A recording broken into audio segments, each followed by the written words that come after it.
Hey, everybody, and welcome back to Chat Like a Native. You ever just completely blank when you're speaking English? Oh, yeah. Like, you know what you want to say, but the words just vanish? Yeah, like poof. Yeah. Gone. It's so frustrating. It is. Especially when you're trying to have, like, a serious conversation, you know? Right. It can really knock your confidence. Absolutely. So today on Chat Like a Native, we're going to take a deep dive into this brain freeze phenomenon and give you some practical strategies to overcome it. Because it really is something you can overcome. Yeah, we're going to break it down, understand why it happens, and equip you with tools and techniques to communicate more confidently. Even in those high-pressure situations. Exactly. So if you're ready to unlock your fluency and chat like a native even when the heat is on, then stick around. This one's for you. All right, so first things first. Let's try to get to the bottom of this. Why does our brain seem to betray us at the worst possible moments? Well, it's actually a really common experience. Oh, yeah. Especially for people who are learning a new language. So if you've ever felt this way, you're definitely not alone. Okay. And it's easy to think it means you're not good at languages or you know something's wrong with you. Right. But often it's just a natural response to stress and anxiety. Stress and anxiety. Yeah. Okay, yeah. Yeah. The more you worry about making a mistake, the harder it becomes to actually find the words. Exactly. It's like your brain just kind of locks up, Mhm. Because when we're anxious, our brains have a harder time accessing the information that we need. Right. It's like trying to think of someone's name when you're put on the spot. Right. Suddenly you just can't remember. Oh, yeah, totally. Okay, so that's actually kind of comforting in a way. It is. To know it's not just me. Right. It's normal. It is. But okay, knowing is only half the battle, right? Right. What can we actually do to stop this from happening? Or at least handle it better when it does? Well, a big part of it's confidence. Yeah. When you feel more sure of yourself, your ability to communicate, even if it's not perfect, Right. your thoughts just tend to flow more easily. So it's not about being perfect. No. It's about trusting yourself to get your message across, even if you make a few mistakes along the way. Exactly. Okay, so how do we build that confidence? Well, one thing you can start doing is paying attention to how you talk to yourself about your English. You mean like positive self-talk? Exactly. Instead of focusing on what you might do wrong, try focusing on what you're doing well. Okay. Celebrate your progress. Mm-hmm. Remind yourself that learning a language takes time and that everyone makes mistakes. Right, it's a process. It is. Okay, so be our own cheerleader. Yeah, exactly. What else can we do to kind of boost that confidence before we even start speaking? Well, taking a few moments to think about what you want to say can make a huge difference. Yeah. You don't need to write a whole speech or anything, but even just having a mental outline of your main points can really help. Right, so it's like having a roadmap. Yeah, exactly. You know where you're starting. Right. You know where you're going. Exactly. And, of course, there's practice. Practice makes perfect, or so they say. Well, practice definitely makes progress. Right. The more you speak, the more comfortable you will become. It's like anything, right? Yeah. The more you do it, the easier it gets. Absolutely. So try to find opportunities to speak English regularly, Yeah. even if it's just to yourself. You mean like narrating your day? Exactly. Or even just thinking in English. Okay, so turn everyday life into a little English practice session. Yeah, just try to immerse yourself as much as possible. I like that. Okay, so we've talked about building confidence, but what about when you're in the moment Right. and you feel that brain freeze starting to happen? Yeah. What can we do then? Well, one thing you can do is slow down and breathe. Slow down and breathe. Yeah. Easier said than done when you're panicking. Yeah. I know it sounds counterintuitive, but trust me, it works. Because when you're stressed, your breathing gets shallow and fast, Right. which actually makes you feel more anxious. Mm-hmm. So taking a few deep breaths can help to calm you down and give you time to think. Okay, so what kind of breathing should we be doing? Well, a simple exercise is the 4-4-4 method. You breathe in for a count of 4, hold for 4, and breathe out for 4. 4, 4, 4. I can remember that. Yeah. Okay. And you can do this a few times before you start speaking or even during a pause in the conversation, Right. just to kind of reset. Like a reset button. Exactly. Okay, what else can we do when we're feeling stuck? Well, another strategy is to just pause. Pause. But isn't that going to be awkward? I know it might feel that way, but actually a well-placed pause can make you sound more thoughtful and in control. Right. It gives you a moment to gather your thoughts. So instead of just rambling and getting more flustered, Yeah, just stop. exactly. Take a breath Okay, and think about what you want to say next. that makes sense. And you can even use filler words like Or, well, to signal that you're still thinking. Oh, those little words we're always told to avoid. I know, right? Mm-hmm. But they actually serve a purpose. They do. They give you a little bit of space and let the other person know that you're not finished yet. Right. Plus, pausing gives your listener time to process what you've already said. So it benefits everyone. It does. Yes. Okay, this is good stuff. It is. What else? Well, another helpful tip is to have a few go-to phrases that you can use when you need a little extra time to think. Go-to phrases? Yeah, like that's an interesting question, or let me see. Simple things like that. So you're not just standing there in silence. Right. You're acknowledging what the other person said and buying yourself a little bit of time to formulate a response. That's really clever. It is, and it can really take the pressure off. Okay, so we've talked about slowing down, breathing, pausing, using filler words, having go-to phrases. Is there anything else we can do in the moment to help us get over that brain freeze? Well, it might sound a little strange, but focusing on listening can actually be really helpful. Focusing on listening. How does that help when you're the one who can't speak? Well, when you really pay attention to what the other person is saying, you're more likely to pick up on keywords and ideas that you can then use in your own response. So it's like you're gathering material to work with. Exactly. It takes some of the pressure off you to come up with something completely new. Right, because sometimes it feels like you have to be so original all the time. Right. And for English learners, specifically, actively listening can help you notice how native speakers phrase things. Right, the little nuances. Exactly. The linking words, the intonation, all of that can help you sound more natural when it's your turn to speak. Oh, I like that. Okay, so by actively listening, we're actually improving our own speaking. You are.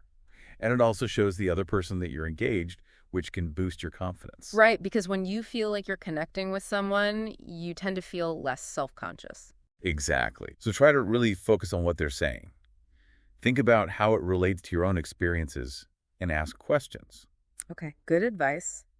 Now, we've also heard about mindfulness. How can mindfulness help with this whole brain freeze thing? Well, mindfulness is a great way to manage anxiety in general. Okay. And that includes the anxiety that leads to brain freeze. Right. Regular mindfulness practice can help you stay calm and focused, even in difficult situations. So it's not just something you do in the moment. No. It's something you cultivate over time. Exactly. Even just a few minutes of meditation each day can make a difference. Okay. It helps you become more aware of your thoughts and feelings without getting carried away by them. So if you notice yourself getting anxious, you can use mindfulness to bring yourself back to the present moment. Exactly. And focus on the conversation rather than getting lost in your worries. Okay, that makes a lot of sense. Now, another thing that I think a lot of language learners struggle with is the fear of making mistakes. Oh, absolutely. That's a big one. Yeah, it can be so paralyzing. It can. But it's important to remember that mistakes are a natural part of learning. Right, everyone makes them. Everyone. It's how we learn. Okay. So instead of trying to be perfect, focus on getting your message across. But like communication over perfection. Exactly. And most people are much more understanding than you might think. They just want to understand what you're saying. Exactly. So try to see your mistakes as learning opportunities. Each one helps you get a little bit better. I like that. Reframing mistakes as opportunities. Yeah, it's a much healthier way to look at it. Okay, so we've talked about a lot of different strategies, but are there any specific exercises we can do to build our fluency and make those brain freezes less likely to happen? Absolutely. One simple but effective exercise is to practice speaking in front of a mirror. In front of the mirror. Yeah, it might sound a little silly, but it can really help you get comfortable seeing yourself speaking English. Okay. And pay attention to your body language, too. Your facial expressions, your gestures. It all adds to the communication. So it's about getting used to how you look and sound when you're speaking. Exactly. Another good exercise is to record yourself speaking. Oh, I hate listening to myself. I know it can be a little cringy, but it's really helpful. You can use your phone or your computer. Just record yourself talking about a topic for a few minutes and then listen back. Pay attention to your clarity, your pace, any little habits you might have. So you can hear what you actually sound like, not just what you think you sound like. Exactly. And then another good one is role playing. Role play. Yeah, if you have a friend who's also learning English or a language partner, you can practice different scenarios. Oh, like ordering food at a restaurant or asking for directions? Exactly. It helps you think on your feet and get comfortable with spontaneous speaking. Right, because sometimes those everyday situations can be the most stressful. They can. And then finally, there's a technique called shadowing. Shadowing. Yeah. You listen to a short audio clip in English, like a podcast or a news report, and you try to mimic the speaker's pronunciation, intonation, and rhythm. Oh, so you're like their shadow. Exactly. Yeah. It's a great way to improve your pronunciation and sound more natural. I like that. Okay, so we've got a lot of great exercises to try. You do. But what about those high-pressure situations, like giving a presentation in English or having an important meeting? Yeah, Any advice for those moments? definitely. One thing you can do is visualize success. Visualize success. Yeah, before you go into the situation, take a few moments to imagine yourself speaking clearly and confidently and everything going well. Okay. It sounds a little woo-woo, but it can really help to reduce anxiety. So it's like mental preparation. Exactly. Yeah. You're creating a positive expectation. I like that. What else? Another good tip is to prepare some short scripts for the beginning and end of your presentation or for key points in a meeting. So you've got those parts down, Pat. Exactly. It can help you start and end strong, Mm. which can boost your confidence for the rest of it. Right, because those first and last impressions are so important. They are. And don't be afraid to ask questions. Because questions. Yeah, if you need a moment to think, asking a question can buy you some time and also shift the focus of the conversation. So it's like a strategic pause. Exactly. And it shows that you're engaged and interested. Okay, good strategy. Anything else? Yeah, just remember who you're talking to. In most situations, people appreciate authenticity more than perfection. To just be yourself. Exactly. Focus on connecting with your listeners and conveying your message. Right. Your genuine effort will shine through. Okay, I like that. Now, earlier we touched on body language. Yes. How important is that when we're trying to speak confidently, especially under pressure? Body language is huge. It is. It is. It can really impact how you're perceived and how confident you feel. Okay. Things like making eye contact, using natural hand gestures, Right. smiling, nodding, Yeah. standing up straight. So not too much fidgeting. Right. All of those things can communicate confidence and make you a more engaging speaker. So it's not just what you say, Well, it's how you say it. exactly. And it's also important to be mindful of cultural differences. Oh, right, because a gesture that's positive in one culture could be offensive in another. Exactly. So do your research and be aware of those nuances. Good advice. Now, we've talked a lot about anxiety, We have. but is there a way to actually use that nervous energy to our advantage? You know, there is. Yeah. It's natural to feel some anxiety when you're speaking under pressure. Right, it means you care. Exactly. Yeah. But you can try to channel that energy into motivation. Okay. How do we do that? Well, acknowledge the feeling. Okay. Don't try to suppress it. And then focus on the steps you can take to improve. Right. Every time you push yourself to speak, Yeah. you're gaining experience and building resilience. So those moments that feel like a brain freeze can actually be opportunities for growth. They absolutely can. And this really ties into the concept of a growth mindset. Growth mindset.